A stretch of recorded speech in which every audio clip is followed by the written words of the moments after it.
Hi, good evening everyone. Today என்ன topic பார்க்க போறோம்னு பார்த்தீங்கன்னா, இது வரைக்குமே எல்லாருமே மூனுக்கு ஸ்பேஸ் கிராஃப்ட் அனுப்பிச்சிட்டு இருந்தாலும், இப்போ தனித்துவமாக ஒரு விஷயம் தெரிய வந்திருக்கு. அது மட்டும் இல்லாமல் இவங்க தான் எல்லாரையுமே விட ஒரு ஒரு தனிமையாக சில விஷயங்களை மேற்கொள்வாங்க. இவங்க தனியாக காட்டணுன்ற ஒரு விஷயத்த மேற்கொள்வாங்கன்ற ஒரு விஷயம் எல்லாருக்குமே தெரியும். ஸோ அது மட்டும் இல்லை, இவங்க யாருன்னு பார்த்தீங்கன்னா சைனா. ஸோ இந்த கண்ட்ரி தான் பார்த்தீங்கன்னா இவங்க என்ன பண்ணியிருக்காங்க, இப்போ ரீசெண்டாக ஸ்பேஸ் கிராஃப்ட் அமைச்சிருக்காங்க. அது மட்டும் இல்லாமல் இந்த ஸ்பேஸ் கிராஃப்ட் பார்த்தீங்கன்னா 6 கோள்கள் இதுக்கு மேலே பண்ணியிருக்காங்க. ஸோ 6 ரஃபேல்ஸ் வச்சு தான் அனுப்பிச்சிருக்காங்க. ஸோ இந்த மிசைல் ஒரு தனிப்பட்ட முறையில் இவங்க அமைச்சிருந்தாலும், ஸோ இவங்க ரீசெண்டாக இப்போ பார்த்தீங்கன்னா May 3 தான் இதை லான்ச் பண்ணியிருந்தாங்க. மூனுக்கு அமைச்சிருந்தாங்க. மூனுக்கு அமைச்சது தொடர்ந்து பார்த்தீங்கன்னா இப்போ ரீசெண்டாக இவங்க அந்த எந்த இடத்துல லேண்ட் ஆயிருக்காங்களோ அதை பற்றின ஒரு விஷயம் வந்திருக்கு. ஸோ இவங்க ஏன் இந்த மாதிரியான ஒரு விஷயத்த பண்ணியிருக்காங்கன்ற ஒரு விஷயம் தெரிய வந்திருக்கு. ஸோ என்னன்னு பார்த்தீங்கன்னா, இது வரைக்குமே யாருமே நம்ம எல்லாருமே எல்லா கண்ட்ரீஸில் இருக்கவங்க, ரஷ்யா, அமெரிக்கா, இந்தியா எல்லாருமே பார்த்தீங்கன்னா நம்ம கன்சிஸ்டன்ஸாக மூணு ஆராய்ச்சி பண்ணுறதுக்காக நம்ம அமுச்சிட்டு தான் இருக்கோம், மிசில்ஸ்லாம் அமுச்சிட்டு இருக்கோன்ற விஷயம் தெரிய வரும். ஸோ இதில் பார்த்தீங்கன்னா இவங்க லேண்ட் பண்ணியிருக்கிற இந்த அந்த லேண்ட் பண்ணியிருக்க அந்த இடம் பார்த்தீங்கன்னா ஆல்டன் பேசின் அப்படின்னு சொல்லப்படுற ஒரு சவுத் போல். அந்த இடத்துல இது வரைக்குமே யாருமே எந்த ஒரு இதையுமே அனுப்பலை, எந்த ஒரு ராக்கெட்டையுமே அனுப்பலை அப்படின்னு தெரிய வந்திருக்கு. அது மட்டும் இல்லாமல் இது பார்த்தீங்கன்னா இருக்கிறதுலே ரொம்ப தூரமான ஒரு இடம் அப்படின்னு சொல்லப்படுது. ஸோ இந்த தூரமான இடத்துல தான் இவங்க லான்ச் பண்ணியிருக்காங்க. அதாவது இங்கே தான் இவங்க போய் செட்டில்ட் ஆகிடு. ஸோ இவங்க இதுக்கு மேற்பட்ட விஷயங்கள்லாம் இன்னும் ஆய்வு பண்ணணுன்ற ஒரு விஷயத்த முன் வச்சு தான் இவங்க இதை பண்ணியிருக்காங்க அப்படின்ற ஒரு விஷயம் எல்லாராலையுமே சொல்லப்பட்டு இருக்குது. அதை தொடர்ந்து பார்த்தீங்கன்னா இவங்க இந்த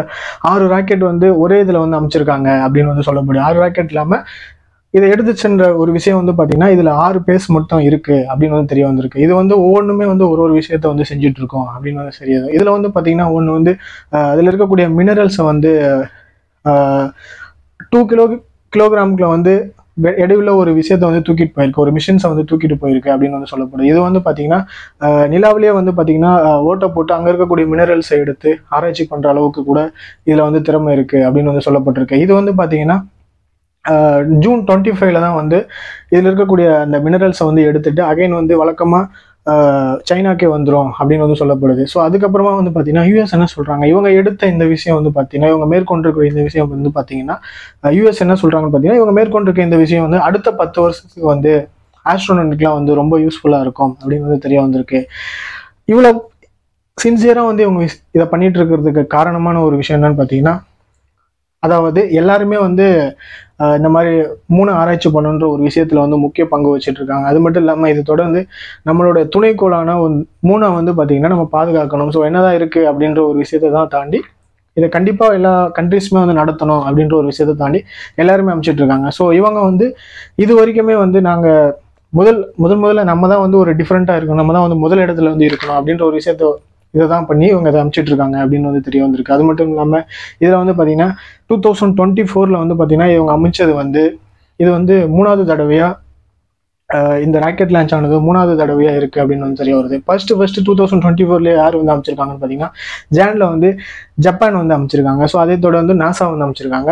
ஸோ இந்தியா 2024 இது வரைக்கும் அனுப்பல. ஸோ இவங்க தான் சைனா தான் 2024 3rd தடவை 3வது நபராக அமைச்சிருக்காங்க. அது மட்டும் இல்லாமல் இது வரைக்குமே யாரும் அடையாத ஒரு இலக்கு பகுதியான நிலாவில் பார்த்தீங்கன்னா சவுத் போல் ஆர்டிகன் பேசின்னு சொல்லப்படுற இடத்துல தான் இவங்க அமைச்சு அதில் இருக்கக்கூடிய மினரல்ஸ் எடுத்து ஸோ அடுத்த 10 ஆண்டுகளுக்கு வரக்கூடிய ஆஸ்ட்ரோனட்டுக்கு ஒரு ஹெல்ப்ஃபுல்லான இருக்கும் வகையில் ஆராய்ச்சி பண்ணிட்டு இருக்காங்கன்றது தெரிய வருது. அது மட்டும் இல்லாமல் சிஎன்சிஏ அப்படின்ற, இப்போ நாசா எப்படி அமெரிக்காவில் இருக்குமோ அது மாதிரி சிஎன்சிஏ அப்படின்ற ஒரு இடத்துல பார்த்தீங்கன்னா இது 6:30 AM தான் இதாகிருக்கு. ஸோ கிளம்பியிருக்கு May 3 அன்றைக்கி May 3 கிளம்புனது பார்த்தீங்கன்னா May 3. ஸோ இது லான்ச் ஆனது பார்த்தீங்கன்னா 6:30 AM தான் லான்ச் ஆகிருக்கு. அதாவது இன்னைக்கு தான் 6:30க்கு லான்ச் ஆகிருக்கு அப்படின்ற ஒரு விஷயம் தெரிய வந்திருக்கு. ஸோ இதை தொடர்ந்து பார்த்தீங்கன்னா யூஎஸ் என்ன சொல்கிறாங்கன்னு பார்த்தீங்கன்னா அவங்க ஒரு வகையில் இவங்க மேற்கொண்ட இந்த விஷயம் பாராட்டத்தக்க வகையில் இருக்குது அப்படின்னு சொல்லப்பட்டிருக்கு. ஸோ அது மட்டும் இல்லாமல் எல்லாருமே இந்த விஷயத்த மேற்கொண்டது காரணமான ஒரு விஷயங்கள் ஒரு முறையாக இப்போ இவங்க இப்போ இந்தியா அனுப்புறதுக்கான காரணங்கள் பார்த்தீங்கன்னா இந்தியாவுக்கு இந்த மாதிரி ஒரு விஷயத்த நம்ம தெரிஞ்சுக்கணும், ஸோ எல்லாருமே சாதனை படைக்கணும் அப்படின்ற ஒரு விஷயத்தை தாண்டி இந்தியா அனுப்பிச்சிட்டு இருப்பாங்க. இப்போ சைனா அனுப்பிச்சதுக்கான இதுவங்க அனுப்பிச்சது ஒரு தனித்துவமாக இருக்குது. ஸோ இது வரைக்குமே யாருமே எட்டாத ஒரு இலக்கு, ரொம்பவுமே தூரமான ஒரு இடம் அப்படின்னு சொல்லப்பட்டிருக்கு. இதில் ஒரு முக்கியமான விஷயம் என்னன்னு பார்த்தீங்கன்னா அதில் இருக்கக்கூடிய அந்த மிசில்ஸில் இருக்கக்கூடிய ஒரு பார்ட் பார்த்தீங்கன்னா அதனுடைய ஆய்வை வந்து எப்போ தொடங்கும்னு பார்த்தீங்கன்னா, வழக்கமாக எல்லாரும் போகிற இடத்துக்கு தான் வந்து அது நகர்ந்து போய், ஸோ இதில் மொத்தம் ஒரு 6 பேசஸ் வந்து செட் பண்ணி அமைச்சிருக்காங்க. ஒன்னொன்றுமே ஒரு வேலைகளை வந்து செஞ்சுட்டு இருக்கிறது வந்து பார்த்தீங்கன்னா ரொம்பவுமே தனித்துவமான ஒரு விஷயமா இருக்கு அப்படின்னு வந்து யூஎஸோட சொல்லப்பட்டிருக்கு. ஸோ அதை தொடர்ந்து வந்து பார்த்தீங்கன்னா சைனா வந்து பார்த்தீங்கன்னா இந்த மாதிரி யாருமே வந்து இது வரைக்கும் அடைய முடியாத இலக்கை தான் இப்போ ரீச் பண்ணியிருக்காங்கன்ற ஒரு விஷயம் வந்து ஒரு முக்கியத்துவமாக வந்து பார்க்கப்படுது. அது மட்டும் இல்லாமல் இவங்க வந்து ஆரம்பத்துலேருந்து இப்போ வரைக்குமே வந்து ஒரு தனிப்பட்ட முறையில் இருந்தாலும், ஸோ இவங்க எடுக்கக்கூடிய விஷயங்கள் எல்லாமே வந்து ஒரு வியந்து பாராட்டக்கூடிய வகையில் இருந்தாலுமே வந்து பார்த்தீங்கன்னா, அடுத்து இனிமே வரக்கூடிய நாட்களில் வந்து பார்த்தீங்கன்னா எல்லாருமே இவங்களோட மேலே வரணும் அப்படின்ற ஒரு விஷயத்த வந்து எல்லாருமே மேற்கொள்வாங்கன்றது வந்து கண்டிப்பாக தெரிய வருது. குறிப்பாக வந்து பார்த்தீங்கன்னா யூஎஸ்ல வந்து சில ஜப்பான்ஸ் அவர் என்ன பண்ணியிருக்காரு பார்த்தீங்கன்னா, ஜப்பானில் வந்து ஸ்லம் அப்படின்ற ஒரு இடம் இருக்குது. இப்போ யூஎஸ்ல நாசா இருக்கிற மாதிரி ஜப்பானில் ஸ்லம்ன்ற ஒரு இடம் இருக்குது. அங்கே இருக்கக்கூடிய யோஸ்கன் அப்படின்ற ஒரு நபர் வந்து இந்த மாதிரி ஒரு விஷயத்த வந்து ஆல்ரெடி அவர் யோசிச்சதாகவும், சில விஷயங்களை வந்து பார்த்தீங்கன்னா அவர் வந்து கேன்சல் பண்ணிட்டாரு. இதை விட ஒரு அட்வான்டேஜான விஷயத்த வந்து அவர் யோசிச்சிருக்காரு. ஸோ அவர் வந்து கேன்சல் பண்ணியிருக்காரு. அதுவும் 2024 வந்து சில ப்ராப்ளம் இருந்தனால வந்து அதை கேன்சல் பண்ணிட்டாரு அப்படின்னு வந்து தெரிய வந்திருக்கு. பட் அவருமே இந்த மாதிரி ஒரு விஷயம் அவங்களுமே இந்த அமைச்சிருந்தாங்க அப்படின்னு பார்த்தீங்கன்னா, ஜப்பானுமே வந்து பார்த்தீங்கன்னா மூன் ஆராய்ச்சி பண்ணுறதுல வந்து அவங்களுமே வந்து ஒரு மிகப்பெரிய ஒரு ஃபர்ஸ்ட்ல வந்து வந்திருப்பாங்க அப்படின்னு வந்து தெரிய வருது. இதை பற்றின உங்களுடைய கருத்துக்கள் என்ன? பட் இந்த மாதிரியான விஷயங்களை வந்து தொடர்ந்து வந்து மூணு ஆராய்ச்சி பண்ணிகிட்டே இருக்காங்க. இதை வந்து நம்ம எல்லாருக்குமே தெரிஞ்சுக்கக்கூடிய ஒரு விஷயம் தான். பட் இப்போ சைனா அமைச்சிருக்காங்க, இதை பற்றி நீங்கள் என்ன நினைக்கிறீங்க? சைனா வந்து பார்த்தீங்கன்னா அடுத்த 10 ஆண்டுகளுக்கு தேவையான விஷயங்களை வந்து சேகரித்து வச்சுருக்காங்க அப்படின்றது வந்து தெரிய வருது. இதை பற்றி நீங்கள் என்ன நினைக்கிறீங்க அப்படின்றது வந்து உங்களோட ஒப்பீனியன்ஸை வந்து கமெண்ட்ஸில் சொல்லுங்கள். இந்த மாதிரியான விஷயங்கள் உங்களுக்கு அடிக்கடி தெரியணும் அப்படின்னு அருள் பெஸ்ட் சேனலை சப்ஸ்கிரைப் பண்ணுங்கள், ஷேர் பண்ணுங்கள், லைக் பண்ணுங்கள், கமெண்ட் பண்ணுங்கள். தேங்க்யூ.